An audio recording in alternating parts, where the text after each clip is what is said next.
حمد و ثنا کے بعد درود و سلام نازل ہوں دونوں جہانوں کے سردار پیغمبر آخر الزماں حضرت محمد مصطفیٰ صلی اللہ تعالی علیہ وآلہ وسلم کی ذات اقدس پر، جسد اقدس پر، روح اقدس پر بے شمار بے حد و حساب انگنت لا تعداد کہ جنہیں اللہ تعالیٰ نے ساری کائنات کے لیے رہبر، رہنما اور تمام جہان والوں کے لیے رحمت بنا کے بھیجا ہے۔ حمد و صلات کے بعد قرآن مجید کا 30واں پارہ سورہ علق کی آیت نمبر 14 آپ کے سامنے تلاوت کی ہے۔ اللہ تعالیٰ سے دعا ہے اللہ مجھے اور آپ کو، ہم سب کو قرآن مجید کا صحیح فہم اور قرآن مجید کی صحیح سمجھ عطا فرما دے، اور جمعے کی وساطت سے میں اور آپ جو بھی قرآن و حدیث کی باتیں اور نصیحتیں سنتے اور سناتے ہیں، اللہ ہمیں ان پر اخلاص کے ساتھ عمل پیرا ہونے کی بھی توفیق عطا فرما دے۔ گزشتہ جمعے اللہ کی توفیق سے آپ کے سامنے ایک موضوع بیان کیا تھا جو اللہ نے قرآن مجید کی اس آیت کے ایک چھوٹے سے حصے میں اللہ نے ذکر کر دیا، الم یعلم بان اللہ یری،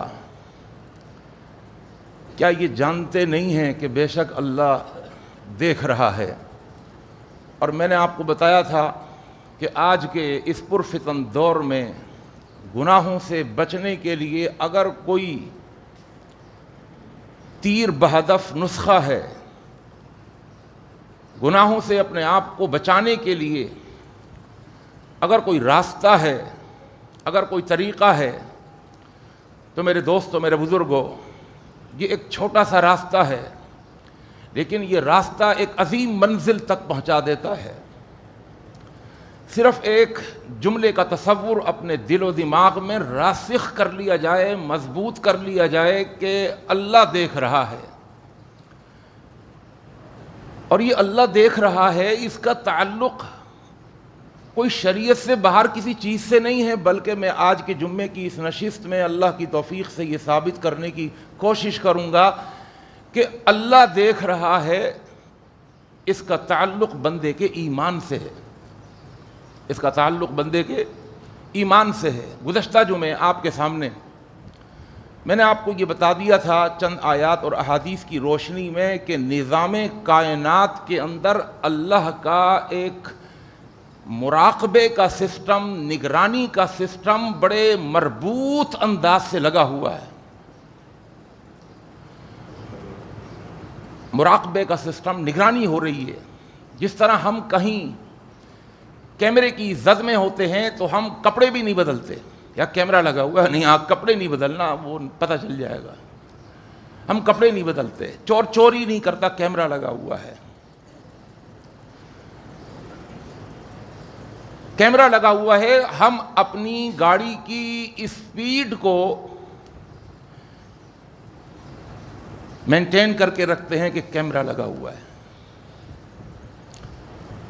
تو کیمرہ کیا کرتا ہے؟ کیمرے کی آنکھ ہم کو روکتی ہے، جرم سے روکتی ہے۔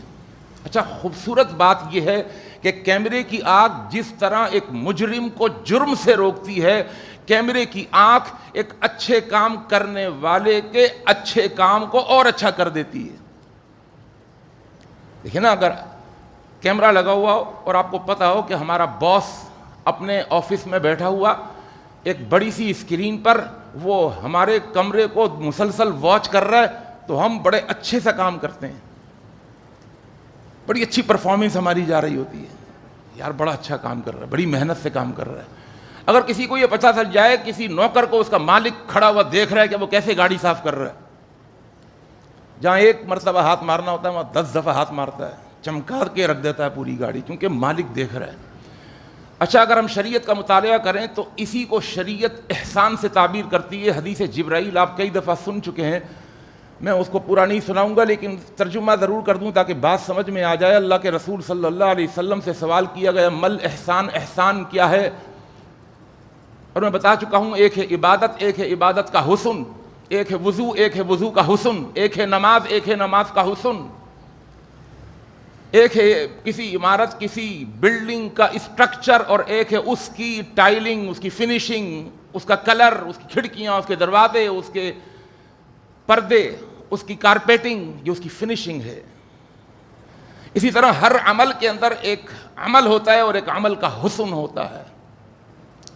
نماز کے بعد سلام پھیر کے ہم کیا کہتے ہیں؟ اللہم اعنی علی ذکرک و شکرک و حسن عبادتک. یا اللہ تیری مدد چاہیے، تیرے ذکر پر تیری مدد چاہیے. اعنی میری مدد کر دے علی ذکرک کہ تجھے یاد رکھوں میں، و شکرک تیرے نعمتوں پر تیرا شکر ادا کروں، توفیق تو دے، مدد کر دے میری، شکر کرنے میں بھی تیری مدد چاہیے. وہ حسن عبادتی کا، اور اللہ ایک چیز اور ہے، مجھے آپ کی مدد چاہیے، میں جب عبادت کروں تو عبادت کو اس کے حسن کے ساتھ سر انجام دوں، عبادت میں حسن بھی پیدا ہو جائے. عبادت میں حسن کیسے پیدا ہوتا ہے؟ اللہ کے رسول صلی اللہ علیہ وسلم نے فرمایا ان تعبد اللہ کأنک تراہ. عبادت کا حسن یہ ہے، حسن کے عبادت کے حسن کے دو آپشن بیان کیے. ایک آپشن یہ ہے کہ تب تم عبادت کرو تو اس تصور سے عبادت کرو کہ تم اللہ کو دیکھ رہے ہو. موضوع ہے ہمارا اللہ ہم کو دیکھ رہے ہیں. آ رہی ہے بات سمجھ میں؟ تم عبادت میں اپنے قیام میں نظریں جھکا کے اللہ کو دیکھو، تم اپنے رکوع میں اپنے سجدے میں اللہ کو دیکھو، اپنے معبود کو عابد دیکھے، اپنے مسجود کو سجدہ کرنے والا ساجد دیکھے.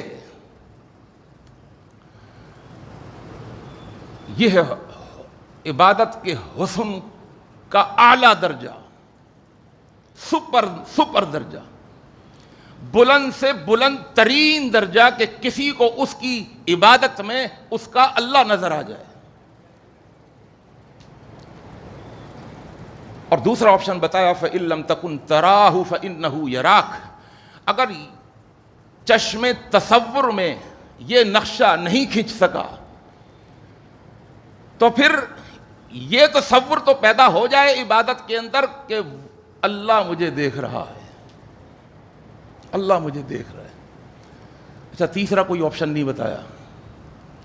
اگر عبادت ان دونوں آپشن سے خالی ہے تو وہ ایک اسٹرکچر ہے، وہ ایک ڈھانچہ ہے، وہ ایک نامکمل چیز ہے، اس کو مکمل کرنا چاہیے تھا. کارآمد عمارت وہی ہوتی ہے جس کے سارے کام کمپلیٹ کر دیے جائیں، جس کی آرائش اور زیبائش کر دی جائے، جس میں ساری فیسلٹیز دے دی جائیں. تو میں نے بتایا تھا گزشتہ جمعے کہ ایک مراقبہ اور نگرانی کا بڑا اسٹرانگ سسٹم لگا ہوا ہے. اسٹرانگ اس لیے کہ میں نے آپ کو ہر حوالے سے بتایا تھا کہ وہ کس طریقے سے اسٹرانگ ہے. ان اللہ کان علیکم رقیبا، رقیب نگران، مراقبے کا سسٹم، نگرانی کا سسٹم. ان اللہ کان علیکم رقیبا. دوسرے مقام پہ فرمایا ما یلفظ من قول الا لدیہ رقیب عتید. ایک رقیب ہے جو مسلسل دیکھ رہا ہے تمہیں. اور میں ایک آیت اور بیان کیے بغیر رہ نہیں سکتا، آج میرے مطالعے سے گزری.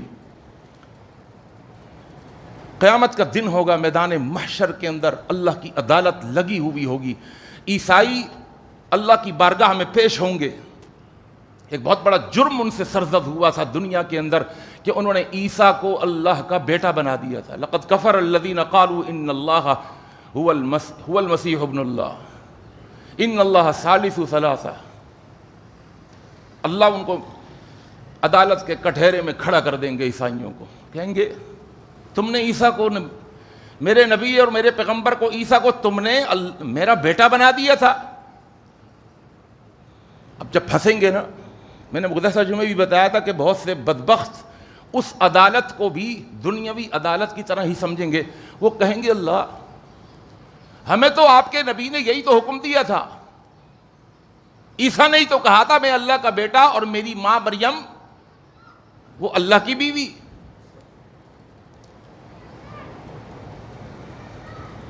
اللہ اکبر.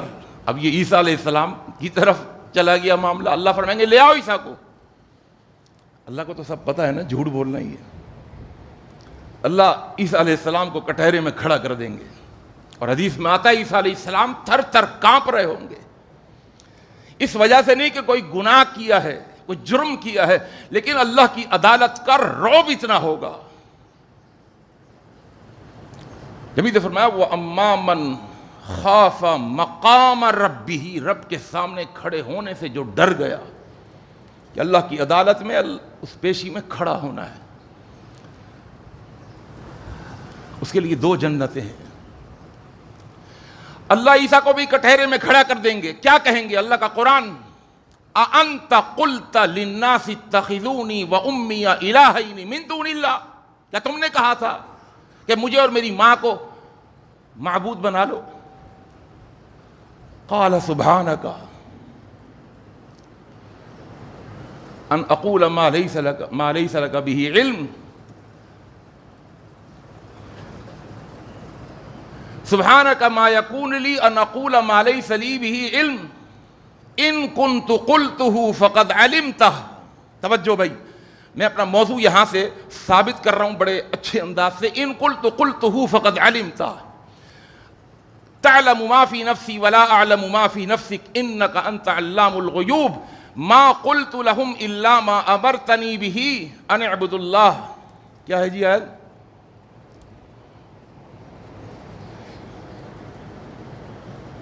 ہاں جی حافظ بیٹھے ہوئے نا. وَقُنْتُ عَلَيْهِمْ شَهِيدًا مَا دُمْتُ فِيهِمْ.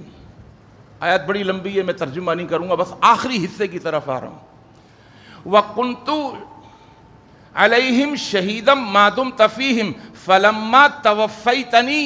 اللہ جیتے جی میں نے بہت توحید کی دعوت دی، لیکن جب میں مر گیا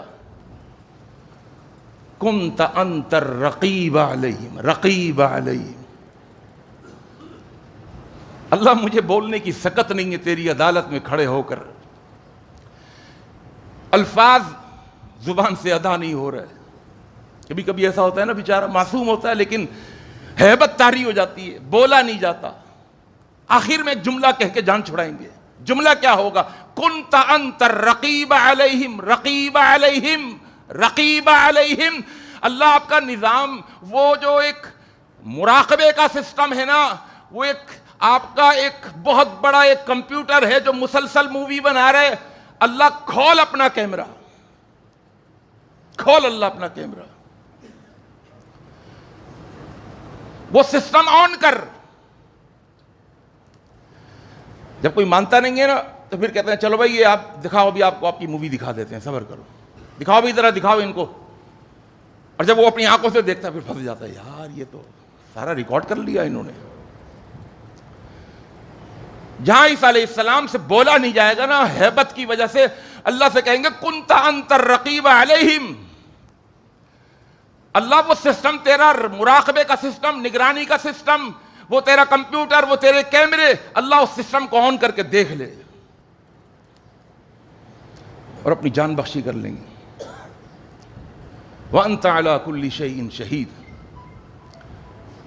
اللہ اکبر.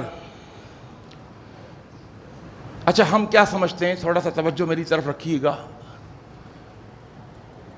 ہم یہ سمجھتے ہیں کہ اللہ کہاں ہے؟ آسمانوں پر. ہمارا یہ عقیدہ ہے. اللہ کی ذات کہاں ہے؟ اللہ کی ذات ہر جگہ موجود نہیں ہے. اللہ کی ذات آسمانوں پر عرش معلی پر مستوی ہے. الرحمن علی العرش استوى، ذات اس کی وہاں ہے. اب ہم سمجھتے ہیں کہ یار مولوی صاحب نے کہا تھا زمین سے آسمان تک کا فاصلہ 500 سال کا، آسمان کی موٹائی 500 سال کی، دوسرے آسمان تک کا فاصلہ 500 سال کا. علی ھذا القیاس، یہ کئی سو صدیوں کی مسافت، کئی سو سالوں کی دوری، وہاں سے اللہ دیکھ رہا ہے اور سب کو دیکھ رہا ہے، اپنی ہر مخلوق کو دیکھ رہا ہے، چیونٹیوں کو دیکھ رہا ہے، ذرات کو دیکھ رہا ہے، درخت کے پتوں کو دیکھ رہا ہے. تو جب دور سے کوئی دیکھتا ہے نا تو پورا پورا نہیں دیکھتا. ہم اپنے اوپر قیاس کر لیتے ہیں، کچھ نظر آ رہا ہے اور کچھ نظر نہیں آ رہا. دور سے دیکھ رہا ہے تو اس کو کچھ نظر آ رہا ہے اور کچھ اس کو نظر نہیں آ رہا. اللہ تعالیٰ فرماتے ہیں وَهُوَ مَعَكُمْ، سمجھانے کے لیے. وہ جو اتنی دور بیٹھ کر کے دیکھ رہے ہیں نا، وہ اس طرح دیکھ رہا ہے جس طرح اگر کوئی تمہارے ساتھ ہو وہ دیکھتا ہے. وَهُوَ مَعَكُمْ أَيْنَمَا كُنْتُمْ وَاللَّهُ بِمَا تَعْمَلُونَ بَصِيرٌ. وَهُوَ مَعَكُمْ, تمہارے ساتھ ہے. یہاں سے دھوکہ لگا کچھ لوگوں کو کہ جی اللہ ہر جگہ موجود ہے. اللہ ہر جگہ موجود نہیں ہے.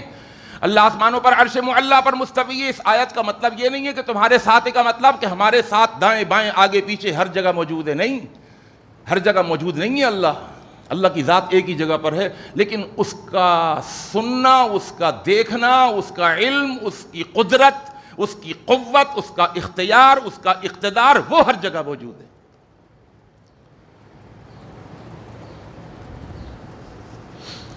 وَهُوَ مَعَكُمْ أَيْنَمَا كُنْتُمْ, تمہارے ساتھ ہے. ایک اور مقام پر فرمایا يَسْتَخْفُونَ مِنَ النَّاسِ وَلَا يَسْتَخْفُونَ مِنَ اللَّهِ, یہ لوگوں سے تم چھپ جاتے ہو, اللہ سے نہیں چھپ سکتے. وَهُوَ مَعَهُمْ, اور اللہ ان لوگوں کے ساتھ ہوتا ہے. میں پھر سمجھا دوں, بات کو سمجھنے کی کوشش کر لیجئے گا. اللہ ساتھ نہیں ہوتا, اللہ ہوتا عرش معلیٰ پر ہے, لیکن اس طرح دیکھتا ہے جیسے تمہارے ساتھ کوئی اگر ہو وہ تم کو دیکھتا ہے. اس لیے کہ اگر اللہ ہر جگہ موجود ہوگا تو آپ پیشاب کہاں کریں گے بتائیے, کہاں کریں گے؟ نیچے بھی اللہ ہے, ہر جگہ ہے نا. پھر نعوذ باللہ, یہ عقیدہ ہی فاسد ہے. آپ کو تھوک آئے گا, تھوکیں گے کہاں پر؟ دائیں بائیں آگے پیچھے. نعوذ باللہ, اللہ کے اوپر تھوکیں گے. یہ عقیدہ فاسد عقیدہ ہے. میں اس لیے سمجھا رہا ہوں, توجہ پوری ہونی چاہیے.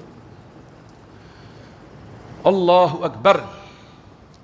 اتنا دور ہونے کے باوجود دیکھتا اس طرح ہے جیسے وہ ہمارے ساتھ ہے. فرمایا ان اللہ لا یخفی علیہ شیء فی الارض ولا فی السماء, اس پر کوئی چیز مخفی ہے ہی نہیں, چھپی ہوئی ہے ہی نہیں.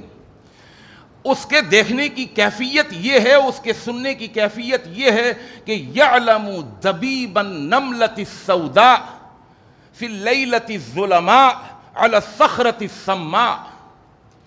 وہ اتنا دور عرش معلیٰ پر مستوی ہو کر جب دیکھتا ہے نا, تو اللہ کے نبی صلی اللہ علیہ وسلم نے فرمایا اس کی نگاہ اتنی تیز ہے, تم تو ایک 6 فٹ کا انسان ہو, اللہ کہتا ہے اس کی میری نگاہ اتنی تیز ہے کہ اندھیری رات ہو اور سیاہ رات کے اندر ایک کالی پہاڑی ہو, اس کالی پہاڑی کی کھو کے اندر ایک کالا پتھر ہو, اس کالے پتھر کے اوپر ایک سیاہ چیونٹی چل رہی ہو.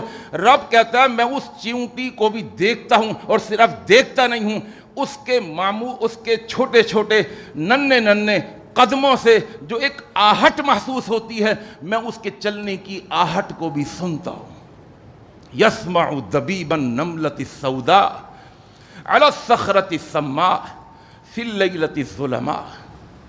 یہ ہے اللہ کا دیکھنا, ہماری طرح دیکھنا نہیں ہے. اللہ اکبر. بلکہ ایک حدیث میں آپ کو سناؤں, یہ حدیث صحیح مسلم کی حدیث ہے, توجہ کیجیے گا بات کو سمجھنے کے لیے. فرمایا ان قلوب بنی آدم بین اصبعین من اصابع الرحمن.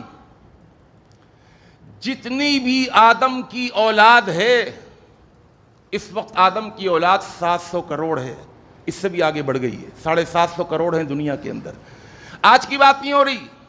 آدم جب سے پیدا ہوئے قیامت کی صبح تک آدم کی جتنی بھی ذریت ہے, مسلمان غیر مسلمان, مرد عورت, بچے بوڑھے جوان, شہروں میں رہنے والے, جنگلات میں رہنے والے, عرب و عجم میں رہنے والے, جتنے بھی آدم کی اولاد ہے, ان اولاد کے سینے میں جو دل ہے نا, اللہ کہتا ہے بنی آدم, اولاد آدم کے سارے دل رحمان کی 2 انگلیوں کے درمیان ہیں. دیکھیے میں کہتا ہوں عقل سے نہیں سمجھ سکتے اس بات کو. ایک اور جملہ کہا سبحان اللہ. وہ جملہ تو ایسا ہے کہ عقل ماتم کرتی ہے, پھر مانتی تو نہیں ہے لیکن ماتم کرتی ہے عقل. کیا کہا؟ بین اصبعین من اصابع الرحمن کقلب واحد. اللہ اکبر. اربوں کھربوں دل اللہ کی دو انگلیوں کے درمیان اس طرح ہیں جس طرح ایک دل ہوتا ہے۔ اللہ اکبر! ایک کافر کا دل ہے، ایک مومن کا دل، ایک دشمن کا دل ہے، ایک دوست کا دل ہے، ایک مرد کا دل ہے، ایک عورت کا دل ہے، ایک ایمان والوں کا دل ہے، ایک کفر کرنے والا۔ اللہ کہتا ہے سب کا دل میری دو انگلیوں کے درمیان اس طرح ہے۔ یہ اس طرح کیوں؟ اللہ اپنا کنٹرول بتانا چاہتا ہے کہ ان دلوں پر میرا کنٹرول ایسا ہے جیسے دو انگلیوں کے درمیان اگر ایک دل ہو، اس دل کو یصرفھا کیف یشاء، یوں پلٹ دے یا یوں پلٹ دے۔ ایک دل کو پلٹنا تو آسان ہے نا، ہماری طاقت، ہماری قوت، ہمارا اختیار ایک دل۔ ہمیں سمجھانے کے لیے اللہ کو کوئی دشواری نہیں ہے کہ دو انگلیوں کے درمیان آدم کی اولاد کے سارے دل ایک دل کی طرح ہیں، جس طرح چاہتا ہے پلٹ دیتا ہے۔ ایک اور حدیث سنا کر میں اپنے موضوع کو آگے کی طرف لے کے جاؤں۔ بخاری کی حدیث ہے، اللہ کے رسول صلی اللہ علیہ وسلم نے فرمایا اس کا مراقبے کا اور نگرانی کا سسٹم کتنا اسٹرانگ ہوگا، اس حدیث کو سن کر ذرا سمجھ لیجئے۔ فرمایا ان اللہ تجاوز عن امتی ما حدثت به انفسها ما لم يعمل او تتکلم۔ اور اللہ نے آگے فرمایا وَلَقَدْ خَلَقْنَا الْإِنسَانَ وَنَعْلَمُ مَا تُوَسْوِسُ بِهِ نَفْسُهُ۔ ہم نے پیدا کیا ہے انسان کو، وَنَعْلَمُ، اور ہم جانتے ہیں، اللہ کا علم دیکھیے، اور ہم جانتے ہیں، اللہ کیا جانتا ہے؟ مَا تُوَسْوِسُ بِهِ نَفْسُهُ۔ ایک ہوتا ہے قول، ایک ہوتا ہے عمل، ایک ہوتا ہے تصور، خیال۔ قول ظاہر ہو جاتا ہے الفاظ کے ذریعے، آواز کے ذریعے، عمل ظاہر ہو جاتا ہے۔ اللہ فرماتے ہیں ایک قول کو چھوڑو، بول کو چھوڑو، عمل کو چھوڑو، میں تجھے بتاؤں میرا علم اتنا مضبوط ہے، وہ مراقبے کا سسٹم اتنا اسٹرانگ ہے۔ اللہ کہتا ہے انسان کو پیدا بھی ہم نے کیا، اور انسان تیرے سینے میں یہ جو دل ہے نا، اس دل کے اندر جو خیال آتا ہے، خیال، پرسپشن، تصور، کسی چیز کا خیال آنن فانن آیا اور نکل گیا، کسی کو پتہ نہیں چلتا، بلکہ بعض اوقات خود بھی آدمی سوچ رہا ہوتا ہے کیا سوچا تھا یار میں نے، وہ کیا خیال آیا۔ اللہ کہتا نعلم ما توسوس به صدر، تیرے سینے کے اندر جو خیالات آتے ہیں، جو تصورات آتے ہیں، ان خیالات اور تصورات کو بھی میں جانتا ہوں۔ پھر بخاری کی حدیث فرمایا اللہ ان پر پکڑ نہیں کرے گا، برا سے برا خیال آ جائے اللہ کہتا ہے میں اس پر پکڑ نہیں کروں گا، گندے سے گندا خیال آ جائے کہا تیری پکڑ نہیں ہے، جب تک کہ وہ خیال اس کو تو عملی جامہ نہ پہنا دے یا اس خیال کو زبان پر نہ لائے، اس گندے خیال کو، جب تک پکڑ نہیں ہے۔ ایک اور مقام پہ فرمایا ان ربک لبالمرصاد۔ بھائی اب یہاں سے میرا موضوع شروع ہو رہا ہے آج کا جمعہ، ان ربک لبالمرصاد، بے شک تیرا رب گھات لگا کے بیٹھا ہوا ہے، گھات لگا کے۔ جانتے ہیں گھات کا؟ ایک ہوتا ہے شکاری، ایک ہوتا ہے شکار۔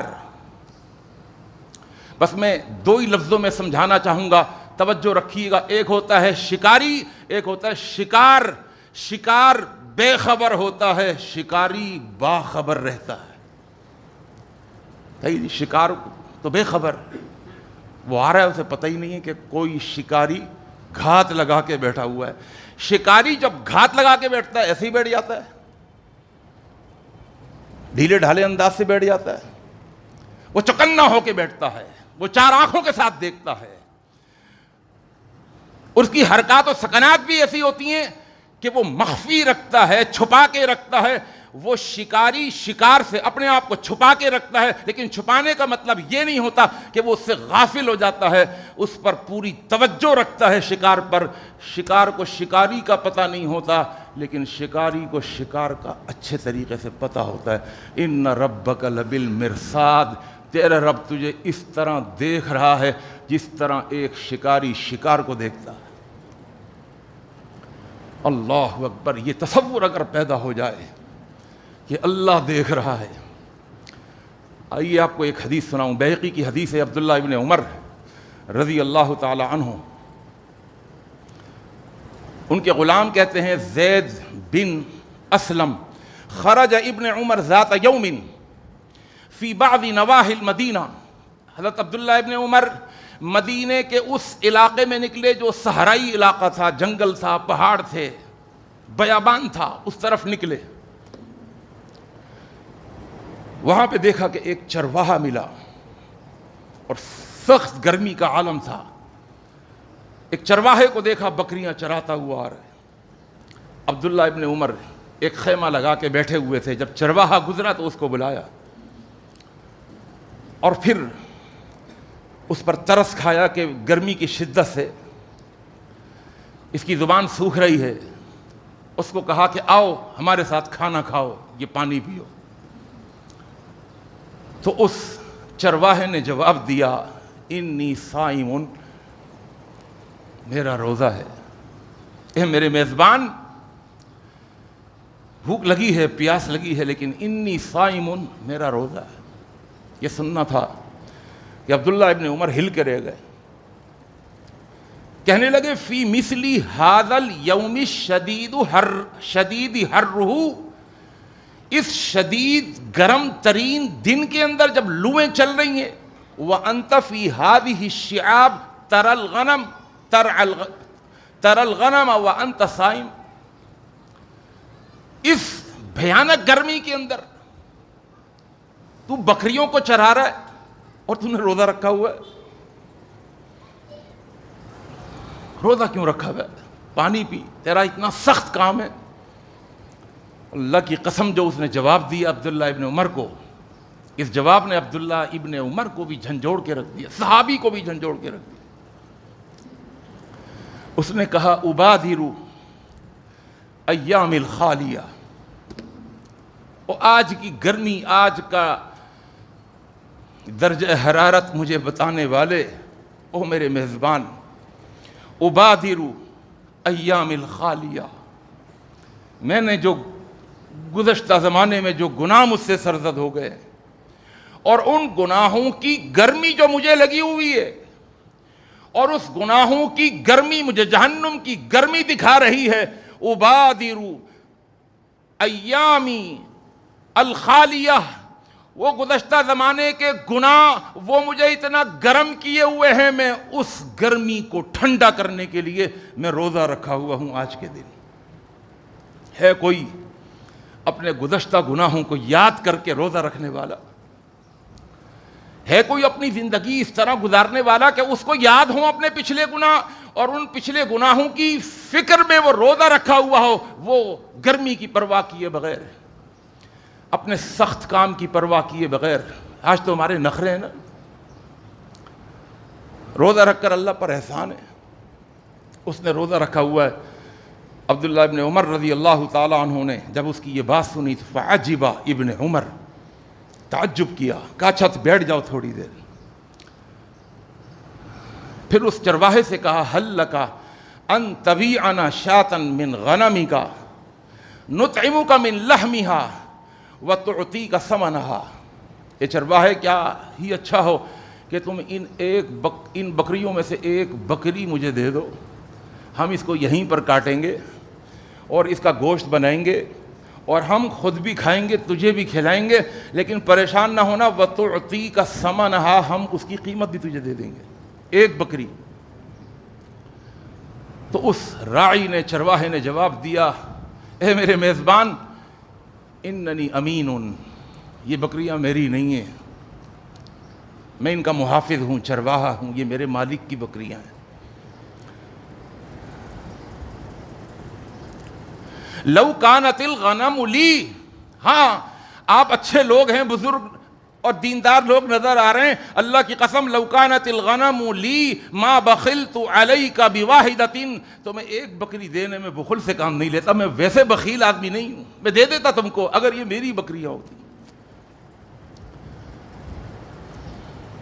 کہا ٹھیک ہے تمہاری بکریاں نہیں ہیں، مالک کی بکریاں ہیں، لیکن اگر تم ایک بکری دے دو اور مالک سے یہ کہہ دینا کہ اختطفها الذئب، کہ بھیڑیا آیا تھا اور بھیڑیے نے ایک بکری اٹھا لی اور وہ اٹھا کے چلا گیا، اس لیے ایک بکری کم ہو گئی، گوشت بھی کھاؤ گے، ہم بھی کھائیں گے، قیمت بھی لے لو گے۔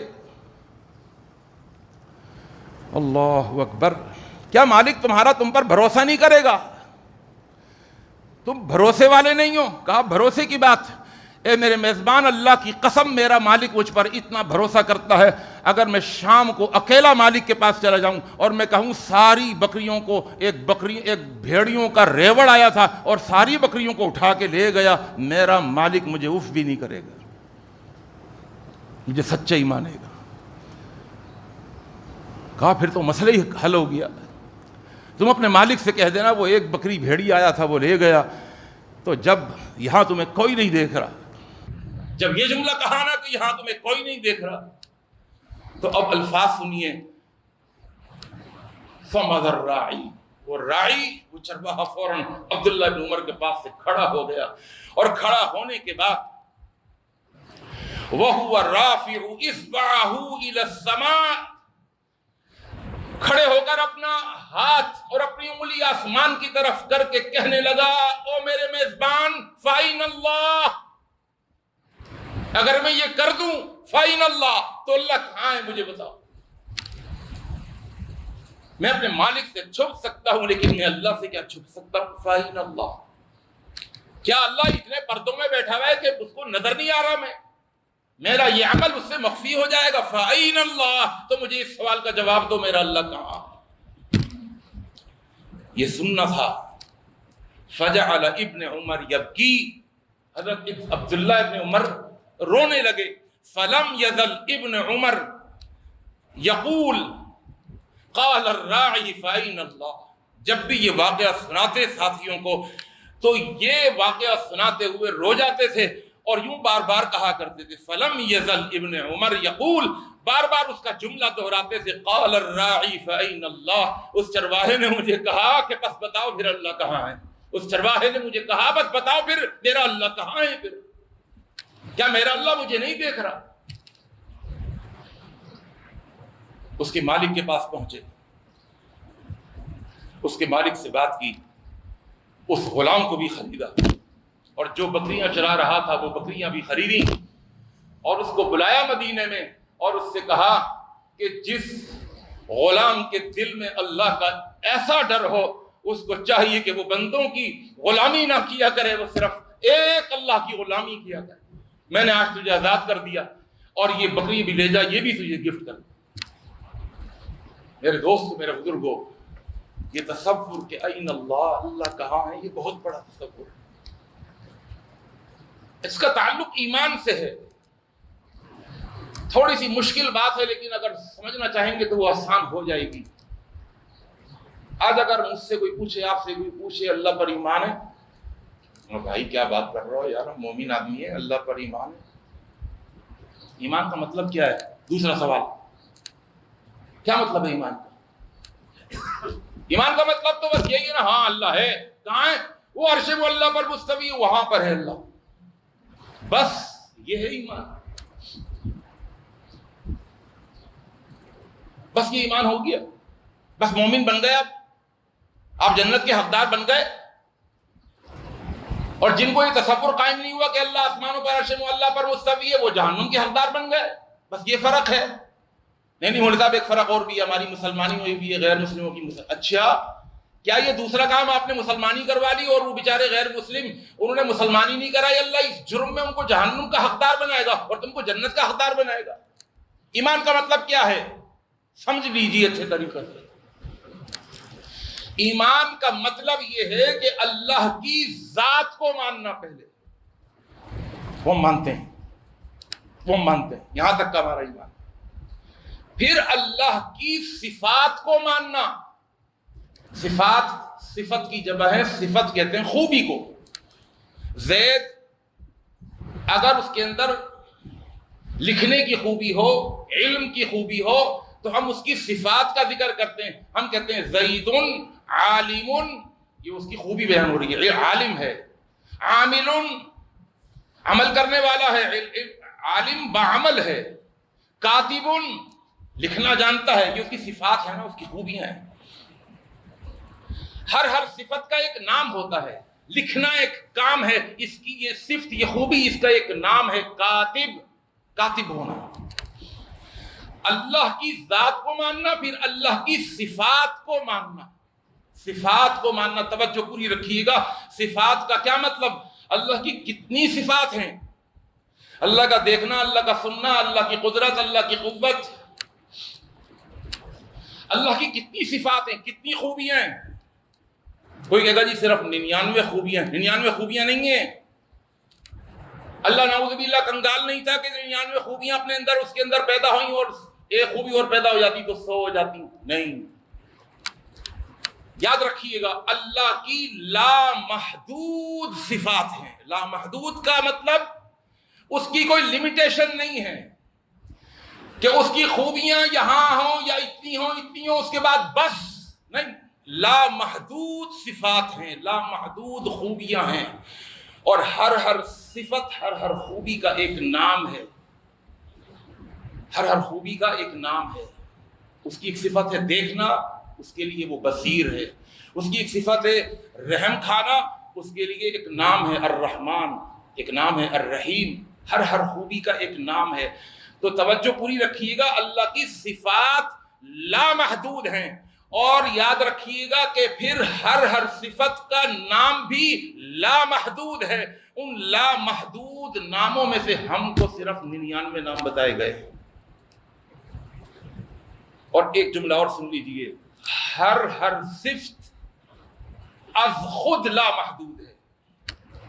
ہر صفت از خود وہ صفت لامحدود ہے. اس کی کوئی حد نہیں ہے. اس کو مثال سے سمجھیے گا. میری آنکھیں میں دیکھتا ہوں، یہ میری ایک صفت ہے، لیکن یہ صفت محدود ہے. میں دیکھتا ہوں آگے دیوار آتی ہے، میری یہ حد ہے. میرا دیکھنا محدود ہو گیا. میں سنتا ہوں اس سے دور. جب 6 گز کے فاصلے پر میری وہ حد ہے، وہ میری لمٹ ہے. اس کے آگے نہیں سن سکتا. میری ایک طاقت ہے، لیکن ایک میری طاقت اور میری قوت وہ لامحدود قوت نہیں ہے. اس کی ایک لمٹ ہے. میں 40 کلو بوجھ اٹھاؤں گا، 10 کلو بوجھ اٹھاؤں گا، 80 کلو بوجھ اٹھاؤں گا، 200 kg اٹھا لوں گا، لیکن پھر میری ایک لمٹ ہے. 250 kg کے بعد میری لمیٹیشن ختم ہو جاتی ہے. لیکن یاد رکھیے اللہ کا سننا، اللہ کا دیکھنا لامحدود. ہر صفت از خود لامحدود. اس کی کوئی حد ہے ہی نہیں. یہی وجہ ہے کہ اندھیری رات اور کالی پہاڑی کے اندر کالی چیونٹی کو چلتا ہوا وہ دیکھتا بھی ہے، اس کی قدموں کی آہٹ کو وہ سنتا بھی.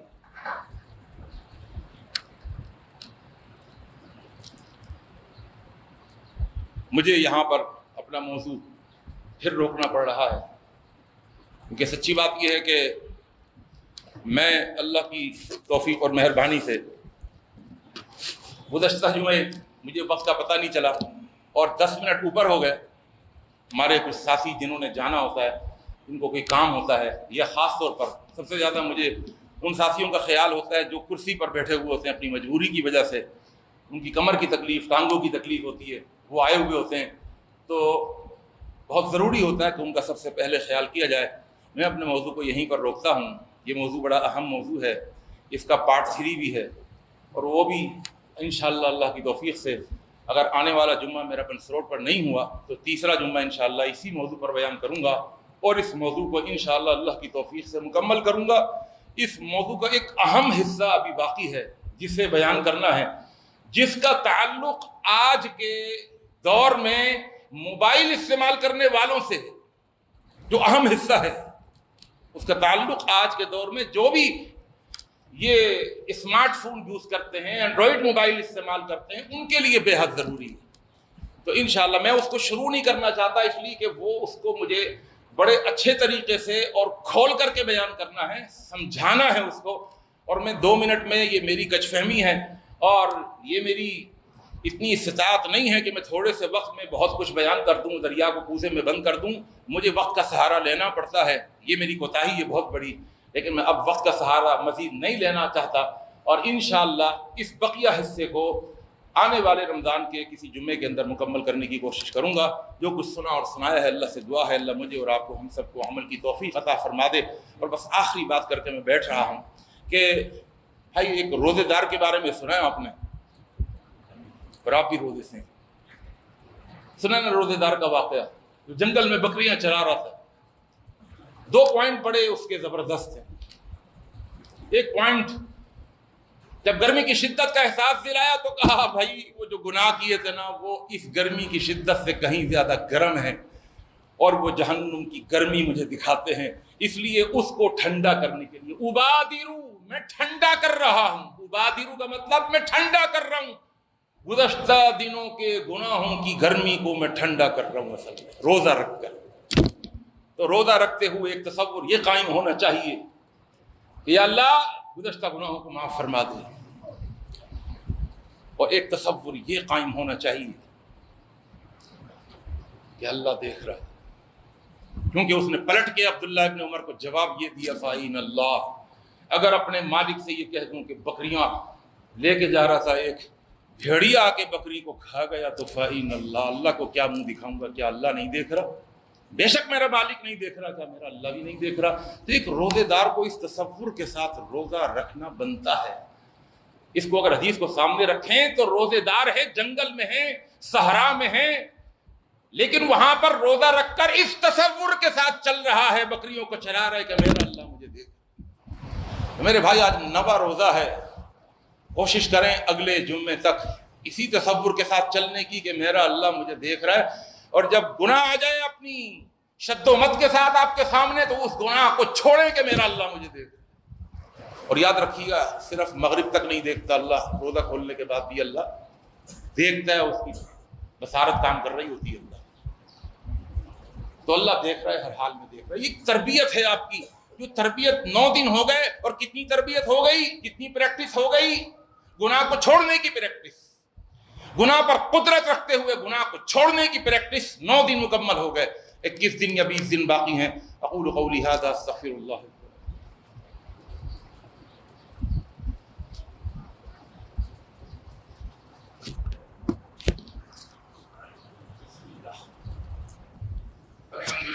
الحمد لله نحمده ونستعينه ونستغفره ونؤمن به ونتوكل عليه ونعوذ بالله من شرور